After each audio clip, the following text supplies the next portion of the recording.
Thanks for tuning in to the Dollars and Cents podcast. And if you are new here, this is where we explore the most relevant and practical money conversation, especially those that affect us as everyday Singaporeans.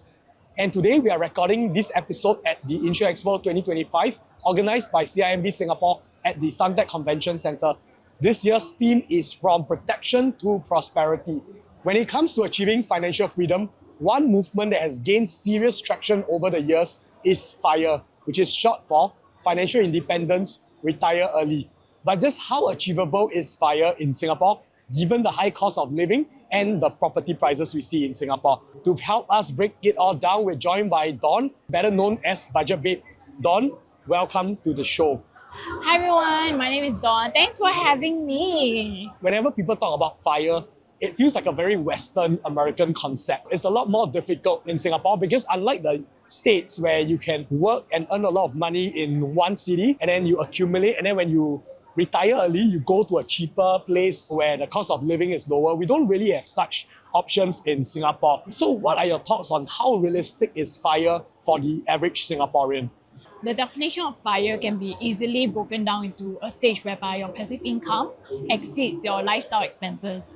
And if I think people are willing to peel back the layers of what they're spending on in their lifestyle, the quality of life that they expect to have or are hoping to have, then FIRE can actually be achievable depending on where you're at. So of course, if someone has a lot higher expectations and a better, like must stay in a certain place, must eat at a certain kind of standard, then yeah, you would need a lot more. Can you get there? Again, I think that's very possible, but you may need to work even harder or it will be later for everyone. So your point is that while your passive income is important, how much you spend each month on your lifestyle is just as important if you want to achieve FIRE, yes, right? Because correct. if you need to spend $10,000 a month, obviously achieving FIRE is going to be a lot more difficult Yes. than if you can get by with $2,000 a month. Exactly. And I think also it's very personal because for someone who has a lot of dependents to look after, if you are supporting many people, both top and bottom, parents, elderly, and the young ones, right, then that person will have a longer journey or a harder time before they will hit their FIRE number. I guess the term here is sandwich generation, which is that if you're sandwich and like what you say, support up and down, then achieving FIRE will be a lot more difficult compared to someone whose parents are maybe financially independent already and maybe don't have kids as well. Yeah, so which is us, right? I mean, we are in the sandwich generation. That's why we are still here recording the podcast for the work. But I think it's still achievable. I really think it's achievable, and I'm starting to see that it will happen. I want to throw one more variable into this equation, which is housing and home ownership, right? In Singapore, I think home ownership is an aspiration for many Singaporeans. I think home ownership rate in Singapore is about 90%. Most people do aspire or already own their own home. Does that actually contribute to FIRE, or does it actually delay the journey of being able to achieve financial freedom? Because I would imagine if you have a home mortgage to pay for, it is quite difficult to say that, hey, I'm financially independent. What are your thoughts on that? Well, not if your home mortgage is at a level where, again, your passive income or investments can pay that off, ma. I think I just want to also give an extreme example that I also know some people do, which is that they do buy a BTO flat. It could be quite an affordable 3-room BTO flat. And then what they do is that they just try to pay down their HDB loan as quickly as possible. Because to them, it's like, hey, once I pay down my loan, I don't have to worry about the loan. I'm debt-free. Yeah, I'm debt-free, and then I can think about my FIRE journey as well. I just want to also touch on a topic which I feel like can be quite relevant about the FIRE journey in Singapore. My approach or my thought process here is that the Singapore government, in general, in Singapore, likes people to be active in terms of working, right? Because I give you a few examples. Every government, not just Singapore, every. Maybe that's true, but because government earn taxes. You don't work, they cannot take your tax on. So in a way, the government doesn't really need or want to encourage people to just all retire early. And I just give a few examples that I can think of, right?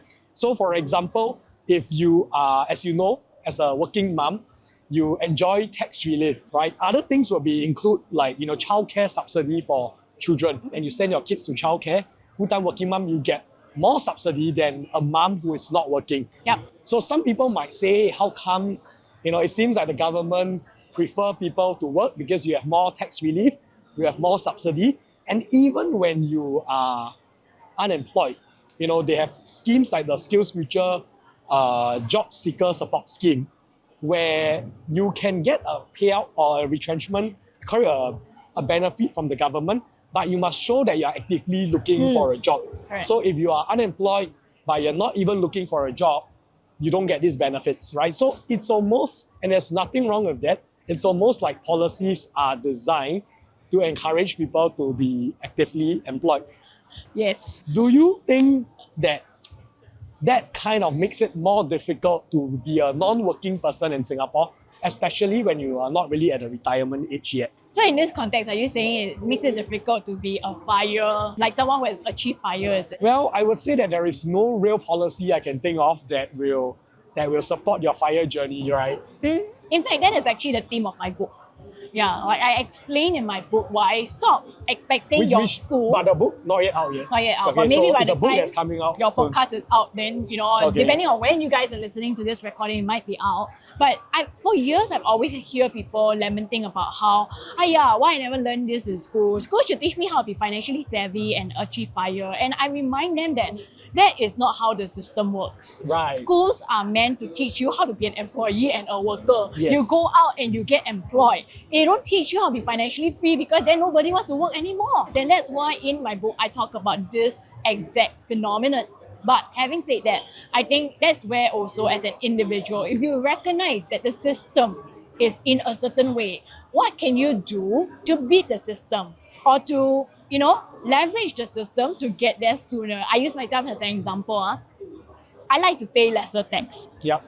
Everyone does, Everybody right? does. Legally. Yeah, legally. Tax reduction, not evasion. Yep. Okay. So every year, I am very deliberate about making sure I look at IRA's website and seeing how I can maximize my tax reduction to get to the maximum level. Yeah. And thankfully, I have the working mom benefit. So that actually encourages me to keep employed. I would love to not be employed, but I recognize that I get better tax benefits when I remain employed. So I remain employed. On top of that, it also encourages me to top up my parents' CPF.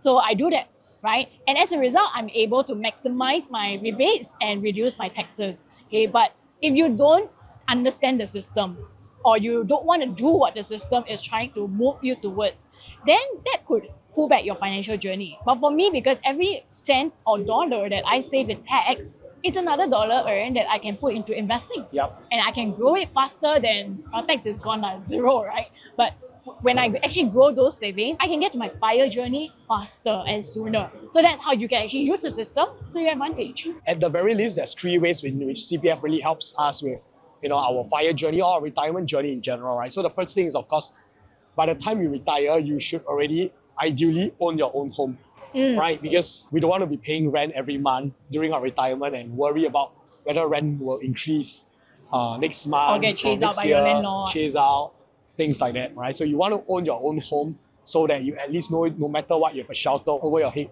I think the second thing is, of course, healthcare, right? And I think that's something that a lot of people, when they retire, or even when you early retire, you can't ignore healthcare, healthcare expenses that will naturally creep up as we grow older, right? And I think MediSave, CareShield Life, MediShield Life, these are some avenues, government schemes to help, at least provide that base level of coverage that is needed. I guess the theme here is that it is probably sufficient for the masses, but a lot of us might want higher level of coverage, better wards, for example, but that obviously will cost you more in terms of premiums and even cash upfront in terms Actually, of I would rider. disagree that it's enough for the masses. I would say it's enough only for maybe like 30% of the population.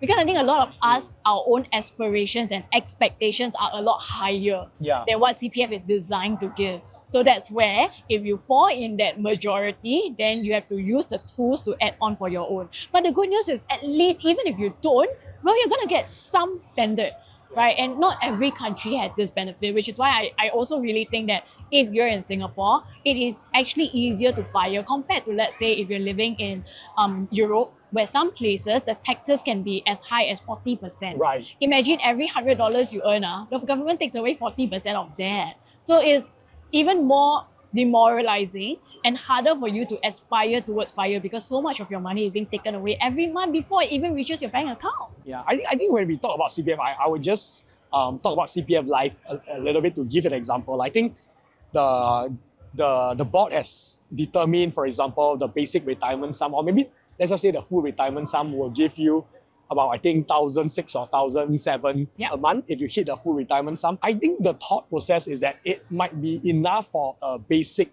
retirement in Singapore, Yes. essentials, but many of us probably One more. want more than that, Yeah. depending on our lifestyle expectations right now. Have you ever thought about if someone could FIRE in Singapore by Joe arbitraging, which means they FIRE, they work in Singapore, they work for many years, and then they retire maybe in a cheaper country. Obviously, the closest one would be Malaysia. Do you know of anyone who does that? I know of a few, yes. Okay. So How I does have a that work? friend who is not retired in that sense yet. And what he does is that he teaches in Singapore and he makes about, I think, 6K a month, if Okay. I'm not wrong.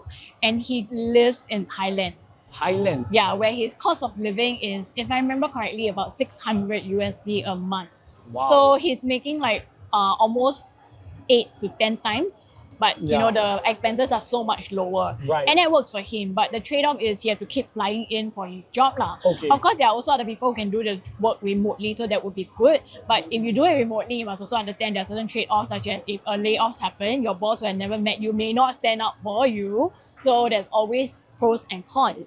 I also have friends who have earned a sizable amount and do not have kids. Then what they're going to do is they're moving to Malaysia. One has already moved, uprooted her entire family of 3 kids and moved to Malaysia kids. for a lower cost of living. Right. Her current work and sales is still very much targeted for the Singapore market. So does she come to Singapore to work regularly? Yes, occasionally. She makes the trip over to Singapore like quite a few times in a year. Right. But she mainly stays in Malaysia, and her husband is a remote work. So they're doing their dual arbitraging. And I have another friend who's also exploring that right now and is going to move in like the next few months. So I think there's no right or wrong. And I think there's a lot of personal circumstances to think about when you want to execute this move.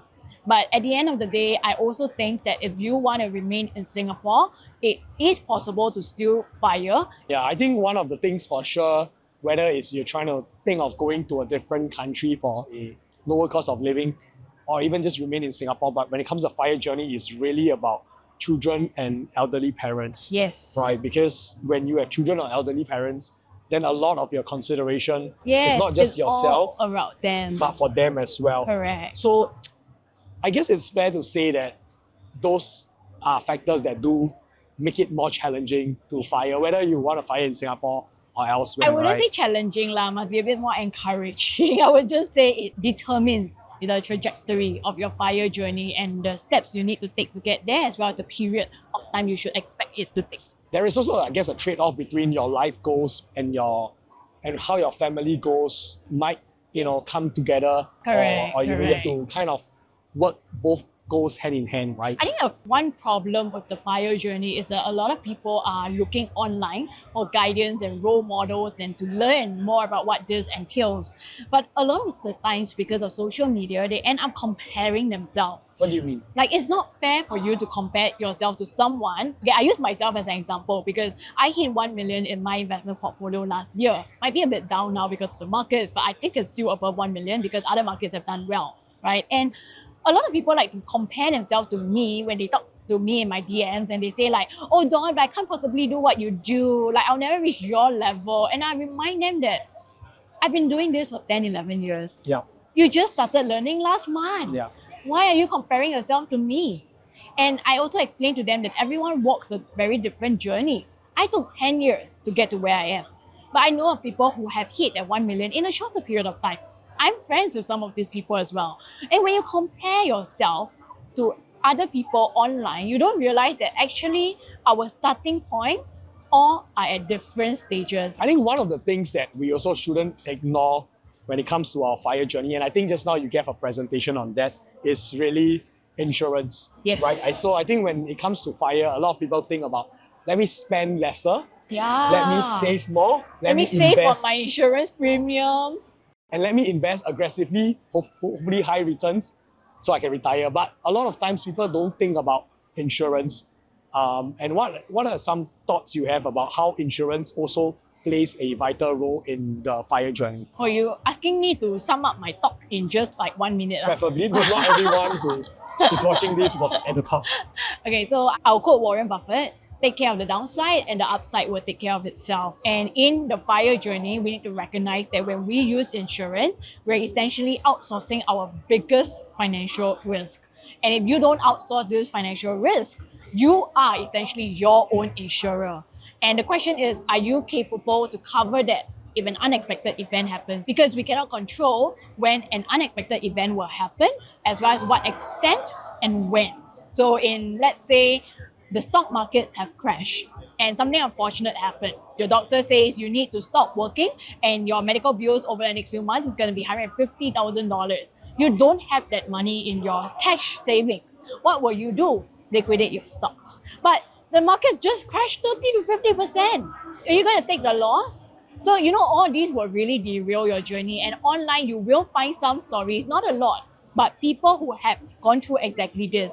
They talk about how they were close to FIRE or they were on track to FIRE, and then they got derailed by these financial circumstances. So when we use insurance and start to think about what are the biggest financial risks we cannot afford to self-insure, I think that is crucial for the FIRE journey so that we can continue walking our path and not have anything derail our plans. Based on 2023 salary data, the median salary in Singapore is about $4,550. Okay. So the take home would have been about 20% less, so about $3,600. And if you look at CPF Life full retirement sum, it pays out about $1,700 to $1,800. So about 50% of what the median take-home salary is in Singapore, right? And that's the CPF Life payout. This is basically the amount that the government determines is what you kind of need to have a very basic retirement in Singapore. So here's a thought experiment.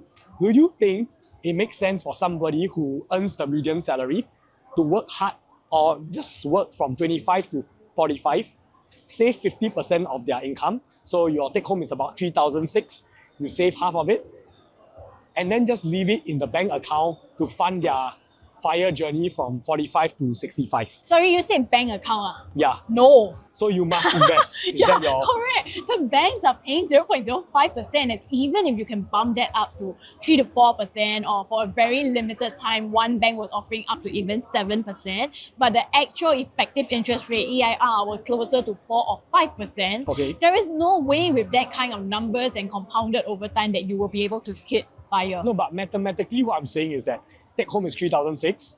Base retirement in Singapore that's required is $1,800. Cannot, because you must factor in inflation. Right. The cost, the value of a dollar and the buying power that a dollar gets you is going to be very different in that future. So whatever numbers that so $1,800 now is not it's the not same going to buy you what $1,800 can get when you want today to FIRE. when you want to FIRE or retire. So you have to invest. There is just no way about it. Oh, okay. There is only one scenario when you can hit FIRE without investing. Okay, what's that? When you're a high income earner. Or increase your earned income. Yeah, and that is but something then, that I really, really advocate, because you can either do it through side hustles or getting better at your career and ask your boss for a raise. Sorry, Dollars and Cents employees, I hope.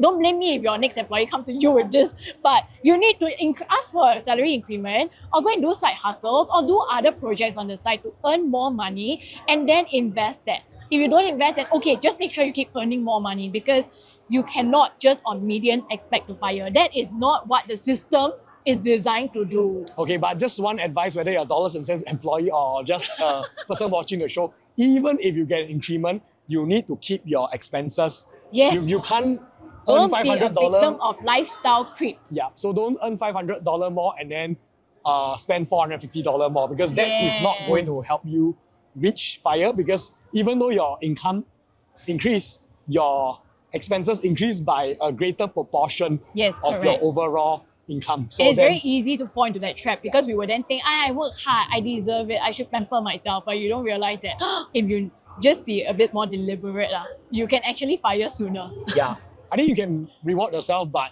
a little bit more. Yeah, but budget don't correctly. need to go all the way. That's why I'm budget babe. Okay, any last thoughts on FIRE for your guests? people I watching? would say last thoughts is it is definitely achievable.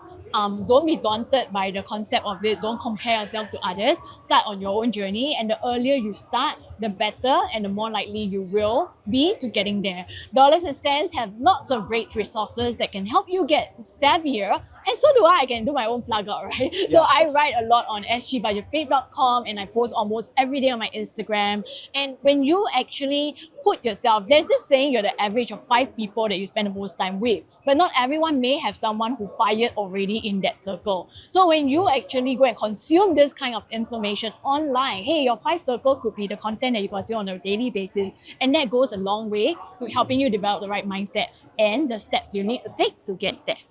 And Dawn has a book that's going to come out. It will teach you about retirement and financial related stuff in And how Singapore. to beat the system. Wow, how to build a system. Very is going to be important in there. if you want to fire, because you can't be median and expect to fire. So go check it out once it's out. It may not be out by the time you watch this, but it should be out soon, sometime later this year. Thank you, Dawn, so much for sharing your thoughts and breaking down the realities of pursuing FIRE in Singapore. And your insights today have definitely helped us understand the trade-offs and planning involved. For those of you who are tuning in today, we hope this episode has given you a better perspective on what it takes to achieve financial independence here in Singapore. If you enjoyed this conversation, don't forget to subscribe to the Dollars and Cents podcast, whether you're watching this on YouTube or listening it on Spotify or Apple. And as always, feel free to leave us a comment or review. We love to hear what you have to say about FIRE and how your own journey has been.